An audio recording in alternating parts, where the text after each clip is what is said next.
Today we're going to be looking at the difference between high-level programming languages and low-level programming languages. We're going to look at a few examples of each and describe the characteristics of them as well.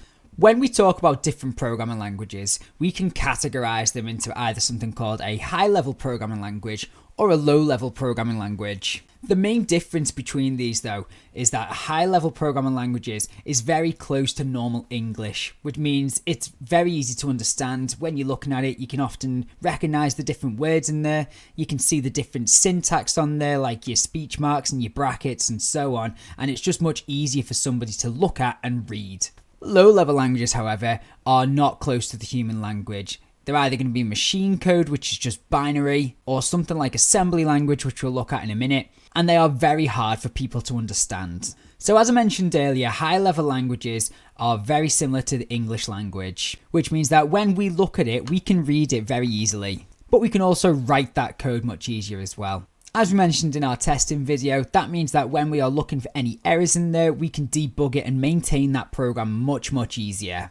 Most often, high-level languages are what we call portable, meaning that you could take that program and put it onto another device and you'd still be able to edit it on there as well. A downside of having a high-level language, though, is that it needs to be translated into a machine code so that it can be understood by the device itself. So every time you run a high-level language, it gets translated before it can be run. So some examples of high-level languages will include things like Python, which most of us are really familiar with. We've got Java, C#, and Visual Basic, or VB for short. So low-level languages are closer to machine code, or they are machine code. And a big bonus of that, it means that it can interact directly with the computer's hardware. If you were asked on your exam for an advantage of low-level language, you could use that as one of the advantages. So as I mentioned earlier, machine code is the lowest level of language, which is just binary. Machine code could be executed directly by the CPU, which means it's really fast. Binary, for the majority of people, or machine code, is really difficult to be able to read and write just by looking at it. Different CPUs use different machine code. It might not work from one to another. Another common low-level language that gets talked about is something called assembly language.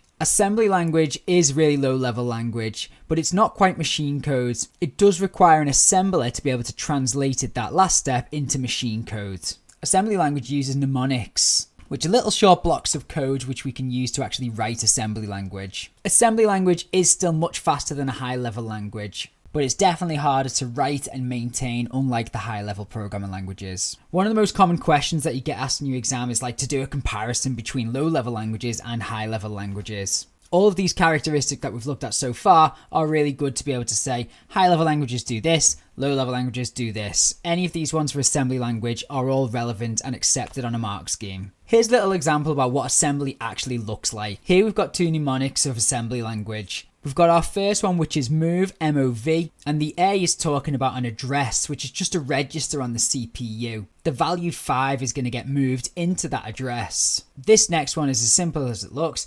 Add, which means it's going to add the value 3 into whatever is already being stored into the previous address. So the result of this one would be 8. Linking this to some previous topics, low-level languages will be getting used if you are wanting to directly control the hardware. It also gets used when developing operating systems or embedded systems. You may also see it if you're programming different device drivers. And that's it for this one. I'll see you next time.